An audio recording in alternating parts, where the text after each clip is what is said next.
Bonjour, bonsoir, na peuple congolais. Losako na baimboka. Wabino, prophète surnaturel MB Élysée. Mbote na bainyoso bazolanda biso. Na à travers le monde na YouTube prophète Élysée TV. Lelo lisusu tozongi. Kolobela makambo eza très important pour le peuple congolais. Avenir Yambo Kanabiso ezali hypothéqué. Comment ils ont hypothéqué? Na lobaki hier, le lon susu na maya ko bakisa. Yambona bakisa. Congolais lingara ki mona meso. Je connais les Congolais. Congolais alingi ki mona meso. Tolanda ndekona biso yo ya mwasi journaliste. Conjointe des représentants de la RDC et de l'Alliance Fleuve Congo, mouvement du RDC. 23 mars AFC M23, dans un esprit de compréhension RDC. Mutuelle et de volonté commune de résoudre le conflit par les moyens pacifiques des représentants de la République démocratique du Congo et de l'FC M23 ont tenu des pourparlers de paix facilités par l'État du Qatar. Après des discussions franches et constructives, les représentants de la République démocratique du Congo et de l'AFC M23 ont convenu de travailler pour œuvrer à la conclusion d'une trêve devant permettre l'instauration du cessez-le-feu effectif d'un commun accord. Les deux parties affirment leur engagement en faveur d'une cessation immédiate des hostilités, le rejet catégorique de tout discours de haine et d'intimidation et appellent toutes les communautés locales à respecter ces engagements. Les deux parties conviennent du respect des engagements précités qui ouvrira la voie à un dialogue constructif pour rétablir une paix durable en République démocratique du Congo et dans la région. Et ce dialogue portera sur les causes profondes de la crise en cours ainsi que les modalités pour mettre fin au conflit dans les territoires de l'Est de la République démocratique du Congo. Les représentants de la RDC et de l'FC M23 s'engagent à respecter immédiatement ces engagements pendant toute la durée de pourparlers jusqu'à leur conclusion. Les deux parties appellent le peuple congolais, les chefs religieux et les médias à soutenir et à diffuser ce message d'espoir et de paix. Les représentants de la RDC et de l'AFC message à trahison, quel message d'espoir? Voici à présent la déclaration conjointe des Bino Boyaki, depuis AFDEL, peuple congolais, pour Bazaï n'a besoin, Bazo 300 km et à Est, Bakotisa Yango na Rwanda. Bitumba Yango na Bazo ba minéré na biso. C'est un message d'espoir, c'est un message à trahison. Et le chef de l'État que j'aime et que je respecte, à Lobaki, pas de dialogue avec eux. M23, mais Yango et Salami. Parce que na vidéo, Congola lingi vidéo, Yango et Susmaloba président. Nous ne cesserons de réaffirmer notre position. Le dialogue avec un groupe terroriste comme le M23 est une ligne rouge que nous ne franchirons jamais. Toute tentative de normaliser ou de légitimer ces criminels constitue une insulte à la mémoire des victimes et un affront aux principes fondamentaux du droit Monsieur le international. Président. Constitue une insulte, mais je dirais constitue une haute trahison à la mémoire des victimes. Toxicité, pièce contre pièce. Je ne veux pas Monsieur le Président avec des pantins. Les pantins ne vont jamais parler de leurs problèmes. Les pantins, quand ils sont en face de vous, ils vont répéter le message de leur maître. Alors, tant qu'à faire, je préfère parler avec leur maître. Et quand vous avez vu, nous avons parlé avec leur maître. Nous sommes arrivés au 15 décembre. Qu'est-ce qui s'est passé? Il a fui. Dialogue, oui, je veux un dialogue, mais dialogue pour qu'on foute la paix définitivement à mon pays. Qu'on nous laisse évoluer tranquillement vers notre développement.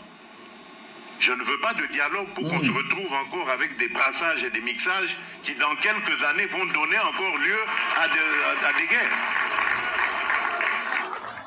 Voilà, peuple congolais, Passi Pemawa. Notre président s'est contredit. Batebele ba komelinga, batebele ba benginga, Yo lobelaka président, lelo changé. Je vais vous répondre. Bande Kolanga, je suis un serviteur de Dieu. Un serviteur de Dieu, il est la lumière du monde, le sel de la terre. Jonathan, le prophète de la Bible, azalaki kosunga David. Mais tant que David azalaki mabe, azu mwasi ya soldat ya naye Batsheba, soldat naye Iri, Jonathan kendaki kolobela ye. Azu mwasi ya cheyezemi atindi mobali Iri na front, mobali akufi. Jonathan, le prophète alobela ye. Prophète Michée alobela roi Akab, alobela roi Josaphat. Mais monsieur le président à se contredire. J'ai droit de lui dire la vérité. Je suis serviteur de Dieu. Il n'y a pas la communion entre les ténèbres et la lumière. Ba Rwandais bazonga na collaborer na ba M23 te. Baza ba pantin. Na kosolola kaka na Kagame. Mais si ko solo na M23, monsieur le président. N'a changé de la vérité blesse, mais elle finit toujours par triompher. Je soutiens, monsieur le président Fachi, dans les bons, pas dans les mal. Oh, ils allaient hors de trahison. Monsieur Fayulu Aloboyi, Masoloana, Alobito Kendena, dialogue intercongolais. J'ai répondu à monsieur Fayulu. Bokendaki la conférence nationale, Mobutu ezalaki parti État, Mobutu ezalaka élection té. Mais monsieur le président a été élu. Dialogue bozo senga ya nini. Tout ça bozo luka ba poste monsieur Fayulu. Toye koya lisusu na likamoko ya somo kamera tuni motuna yangoyo soki bokoyi kotanga ezali kamere soki ba écriture eza mona na malamu te natangela bino. Willy Kambale Eraston a lobby dialogue avec les M23. Mingba monaka kwa ndoto, je suis le premier à avoir dénoncé cela. Vital Kamerhe demande aux Congolais de trouver les vrais traîtres de la République. Qui est traître au singulier? Celui qui propose le dialogue avec les rebelles avant que les ennemis ne s'emparent de Goma et Bukavu. Nana Senga qui dialogue avec M23 avant Baboto la Goma et Bukavu. C'est Vital Kamerhe.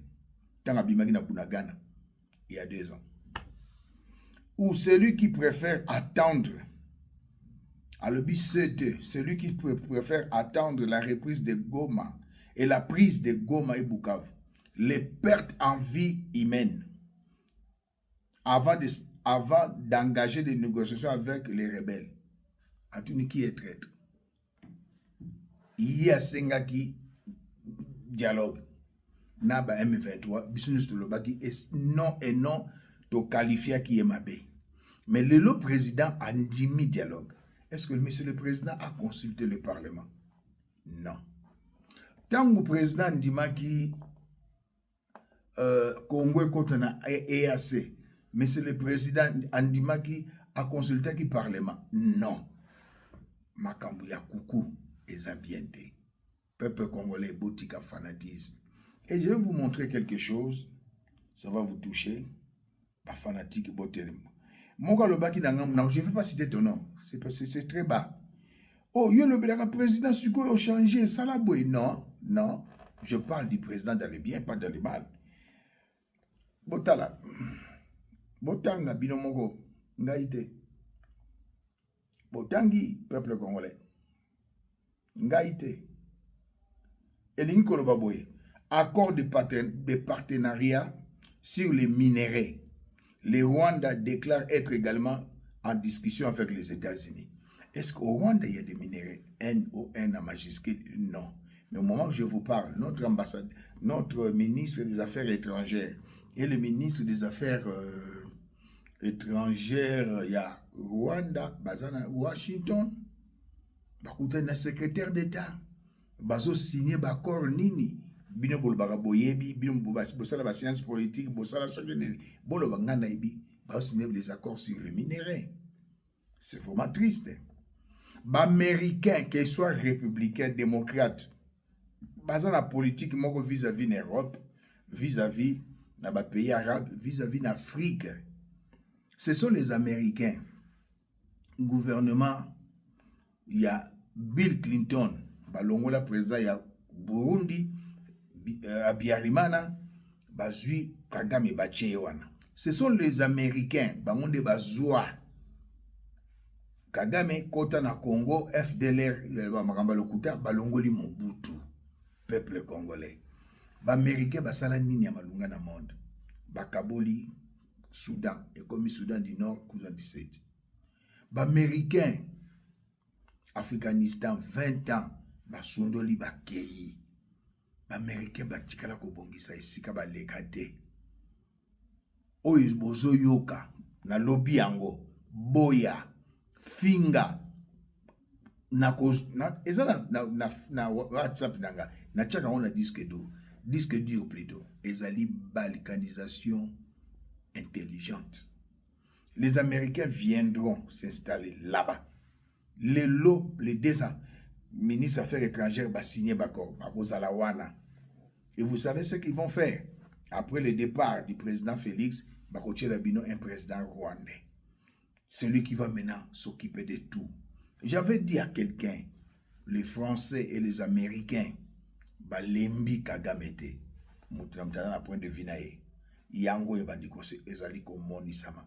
Je demande au monsieur le président de prendre ce courage, de refuser Makambo Izo Salama. Refuser Yango, Bakobo Mayote, cause la président de la République Fondima Nyonso. Parce que ça, c'est la haute trahison, très cher président. Et ils en ont caté. M23, ils ont tué, ils ont violé, volé des voitures, massacré. Tout le bango bien, ça dit crime de guerre, crime contre l'humanité. Plus de 100 000 morts. Tout vendre naba criminel, naba terroriste, gouvernement congolais, autour ni parlementaire. Bao bazaba élu à peuple. Autour ni bangote, oponi bato bazali te, monsieur le président. Bazo kumisa yo bako balukela yo. Monsieur le président, t'as la théâtre de il y a IDPS. Ozana Congo. Mais t'as la makambasali na réseaux sociaux. Monsieur le président. Bakosi bato. Ah, bato ba congolais. T'as la ne ba publié. Sony, ministre des Affaires étrangères, il y a RDC, ministre des Affaires étrangères, il y a Mbokanabis, il y a Rwanda, président Fachi, na Trump aux États-Unis. C'est un mensonge. Fachi est à Kinshasa. Pourquoi publier de telles choses? Ezali na réseaux sociaux. C'est des mensonges. Président aux États-Unis. C'était prévu, président Bayambe en avril. Joseph et les autres, les Français, les Républicains, les démocrates, les Sololi. Les loups ne se mangent pas. Président Bayambe. Même si le président est Bayambe, minéré en Mboka na biso, toko partager Bayangoyo, accord de partenariat sur les minéraux. Hein? Rwanda za na kati ya maksolo yo ndenge nini volonté ya américain. C'est triste. Et je vais vous dire une chose. Dans un moulaïté. Oyebi Burkina Faso tango aboyaki France akendaki na Russie. Mali tango aboyaki France akendaki na Russie pour changer cap. Ndenge moko na Niger. Mais sikoyo président de Bozoloba aboyi kokende na Russie akei siko wapi kaka na ba patron ya Joseph Kabila nalobaki bien président Félix Joseph Kabila ba na coach moko ou dénominateur commun moko, ce sont les Américains. J'aimerais vous dire quelque chose. Tant que mon mboka président Jean-Pierre Bemba, il y a MLC, Azalaki ministre de la Défense. Les Américains, ils ont émissaire na bango na nzela ba Suisse. Bande ka Suisse, bayaki, bamonaki Jean-Pierre Bemba, balobi bo ndimate, kokende pa ba russe. Igwe ayebisaki, monsieur le président Félix. Toko kende na ba russe te. Monsieur le président andimaki yango. Bakeye pa ba américain. Ba sololi na ba américain. Donc c'est-à-dire batindi bato. Bango batindi bato baye. Mais li solo yango muta bandaki yango igwe. Mais monsieur le président asakapare na yango atindi bato mususu talelo ndenge komi. Et j'aimerais aussi m'adresser à mon très cher président de la République Fachi que j'aime et que je respecte. Et loko ezali haute trahison. Peuple a désavoué. Retour à Katumbi. Les traîtres, c'est un étranger. Même Vital Kamerhe qui vient de poser des questions, c'est un étranger. Même Joseph Kabila, c'est un étranger. Ce sont les étrangers qui nous dérangent et ils ont plaire naba américain, ils ont plaire naba français, naba anglais pour biso Congo ils ont développé. Monsieur le président, ngazo bundela mabele, na bundela kayote. Je vous soutiens dans les biens, mais pas dans les mal. Nazali pro Félixité. Nazali idépécité. Ni parti à peu perdre na kotika la kokota te. Moïse Katumbi, N-O-N en majuscule. Mais monsieur le président, il est encore grand temps que le pire arrive. Bo signer bakor, naïbi bakor on a déjà. Réunion zalaki nango hier, na 3h45 minutes hier na Kinshasa, na yebi déjà ma solo na yango. Pour batu baza pembe no baba traître. Monsieur le président Bazouchi on a berère. Et peuple congolais, monsieur le président Sengela yeba. To belelia depuis babotoli Goma. Changer chaîne à commandement. Ozo changer te. Résultat yango. Eza bakor il y a 2018. Ozo ebonga. Tikala na officier nanga. Tikala na obaza na police. Tikala na obaza na renseignement. Bakachante les Rwandais touti. Kolongola bangote. Tango otrike Joseph. Otrike Kabila. Bayebisio. Batnabiso bazawana. Soko longoli bango. Dropesa oliapao. Matekita. Non, monsieur le président, c'est pas ça. Ce n'est pas ça. Et bino bayo boza ba fanatique, c'est le moment de dire la vérité au chef de l'État. C'est la haute trahison ndenge moko nanga. Lelo bokofinga susu waiza ndenge nini. Bokofinga susu Franck Dion. Bokofinga susu Wakancha. Bokofinga susu qui encore que je peux citer petit nanga oyo azana Paris nani apostila kipe. Bokofinga bango susu bango bakoti na AFC. Bokofinga bango susu te. Parce que Fachi a accepté de négocier avec eux sans consulter le Parlement. C'est la haute trahison. Tout ça la politique. Je suis fils d'un politicien intellectuel. Au Parlement zaté. Bateau Bakenoko représenter Fachi. Non. Le gouvernement, ce n'est pas ça.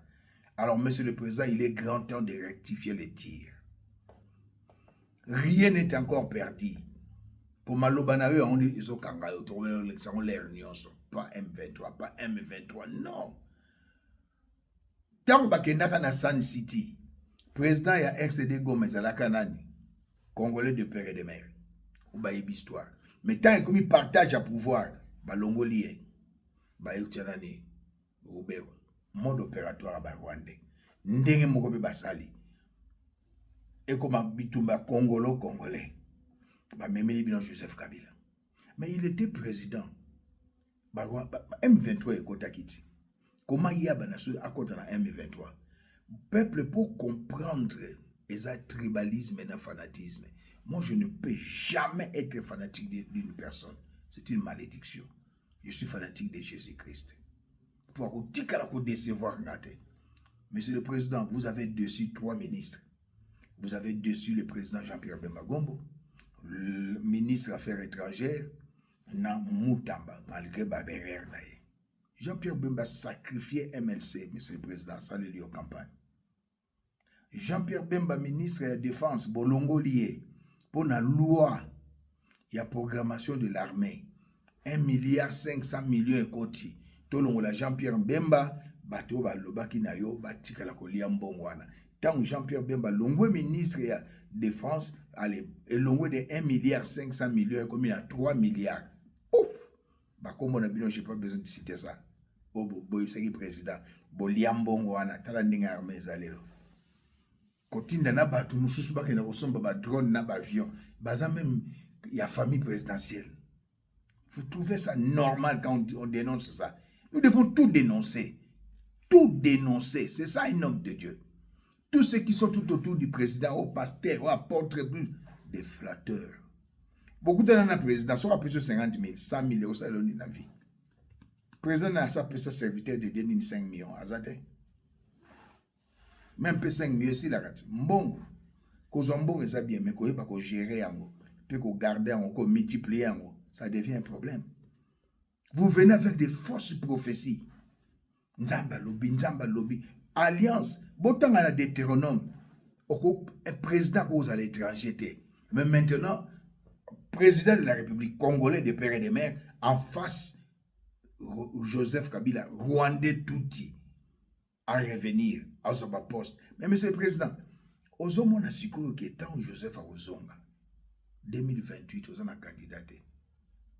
Gouvernement est Kobima. Pour ce que si quoi y a sur gouvernement mususu bâton de la barotio ba poste tabe barotio on lui sous-souté olobaki que azali fiable partenaire après baluki aza ndoki Kagame au pointé du doigt terroriste. Monsieur le président Rwanda au côté, j'aimerais vous rappeler monsieur le président bateau Laurent Désiré Kabila, Joseph Kabila Boma. Aboma Laurent Désiré Kabila père adoptif. Bon, yo a petit côté. Aboma Samba Kaputu. Katange. Mutunaye. Aboma. Aboma Katumba Mwake. Oya Salaye. Oya Sova Vinaye. Tamba Botoli Poetu. Laurent Désiré Kabila ebisi Katumba Mwake. Comment Babotoli Poetu Oba lobby Joseph Kabila trahir. Kanga ye Boma ye. Katumba Mwake a Joseph Abomba ye. Joseph a tué Katumba Mwake, monsieur le président. Aboma général Arsène Massassou. Aboma Emengo Imukena. Oyo a pesa qui est identité katangaise. Joseph Kabila. Aboma Gabriel Kyungu. Et ça, Joseph Kabila. 7e personne aux analystes. Et ça, Joseph Kabila Olympisote. Même Paul Kagame, au pointé du doigt terroriste à Kolim Pisote, Nilotique à sa bantouté, monsieur le président. Au baso collaborateur, non a lingioté. Et au monde, vous êtes le seul président au monde. Prédécesseur, nayo, à Longwe, yo tikaliwana, au garder ba plus proche collaborateur, na garde corps dans la sima, na yotilelo. Au garder ba généraux nyonso bazati lelo chef d'état-major en mboka na biso monsieur le président cousin à John Numbi au garder ba général Tumba eza accord à 2018 na yebi accord yango mboka etamusamaka na constitution monsieur le président etamusamaka na accord te mais Joseph Kabila soki bosisi ba solo akitikin a obomo qu'on ne vous trompe pas a obomo 2028 ya musika Abomayo. Façon humilier Joseph Kabila. Surtout na Kagame, il est grand temps au changer carte. Au ebisana doa masolo ezate. Même masolo ya doa. Eza di banda ya résolution 2773. Batinda ki amona accord à Nairobi na accord ya Luanda. Doa za abimindenge nini. Et violation ya résolution à 2773, monsieur le président. Vous avez violé la résolution. Bah, piège qui yo. Nous sommes déjà à féliciter, mais Olingano conseil. Moi, j'ai compris, Olingano conseil. Olingano même mokilindengwana. Mais bah, que Dieu existe. Jean-Pierre Bemba vous a aidé. Ministre Affaires étrangères a aidé yo. Moi, na mobalo yo tienerer. Ministre, il y a justice. Jean-Pierre Bemba a sacrifié parti politique pour assaler la campagne. Tellement caméra zoloba, ni reproche, Roubeng ça a été, Rougang il a été, pour aïe, Bossala n'a pas coro Joseph Assala, na yo, n'a pas pacte Bossala, Jean-Pierre, et plutôt, caméra dedans, asa intouchable. Et peuple congolais ba revaka, au caméra ba kangaye, au kanga caméra Kamere Bakangaye n'a pas perdu. Ministre de la Justice. Alors j'ai été voir les Yémei. Rokanga Kamérité à cause de l'accord. Mais dans la Constitution. Mais juste que vous dire, Monsieur le Président, Paul Kagame, Kamere, ainsi que Kabila, Boyeba été. On a fait à la quitter. Binoba les trois cas, Kagame, Kabila, Kamere, Botinda, Moïse, Jean-Pierre Bemba na CPI. Bolobaki c'est fini, mais c'était pas fini. Nzambe, ya molonga ni na ye. Nzambe ya Simon Kimbangu, Nzambe ya Lumumba, Nzambe ya Etienne Tshisekedi. Atelemaki, Yesu Masia. Abundela etumba. Ayokaki lo sambo ya mwasi na ina biso tobane ko sambela na mama Liliane. Une femme sage, une femme vertueuse, fidèle à son mari, une femme qui a un très bon témoignage. Quand elle parle, vous sentez la grâce divine. Si il y a un complot contre Jean-Pierre Bemba, Monsieur le Président, ça c'est la trahison. Botoli Goma, Jean-Pierre Atelemi a tamboli dans 24 provinces. Il y a des provinces. À ça dit recrutement. Monsieur le Président, ça c'est pas l'ingratitude, mais c'est la haute trahison. Tous ces pays ici-bas, c'est que l'homme aura semé, il le moissonnera. Dieu a dit, n'a pas si parole de prophétie, n'a Igwe, gardez silence. L'Éternel qui a combattu pour vous, dans ces pays, 10 ans, il va encore combattre pour vous. Il ne vous abandonnera jamais et ne vous délaissera jamais. Le temps est arrivé, Jean-Pierre Bemba Gombo. Au bongi sa base, il y a MLC. Barwande Baboma Palou, Barwande Babomi IDPS, Balingi Baboma parti politique na yo, yopo kima, plan na bango, yopo kima. Et peuple congolais pour finir, boka moite. Président Facha kwa ba fanatique na ye, na ba pou batu na ye, aïsi ba onke, bomoni nzambe. Bomoni Satan, Satan za saint. Nzamba kosa Satan za la saint. Batagangi, wow! Non, là Dieu va vous frapper. Satan n'est pas saint, c'est Dieu qui est saint. Boutika bindima ndima au président Facha Zoé Sabino. Courage, ministre de la Justice. Courage, premier ministre des Affaires étrangères. Courage, Igwe. L'Éternel est pour vous. Ba plan na bangwezali nul et sans effet. Liliane Bemba, c'est pas n'importe qui. C'est pas comme les autres femmes. Vous avez une femme sage, vertueuse, fidèle. Elle a une très bonne réputation. Femme de prière.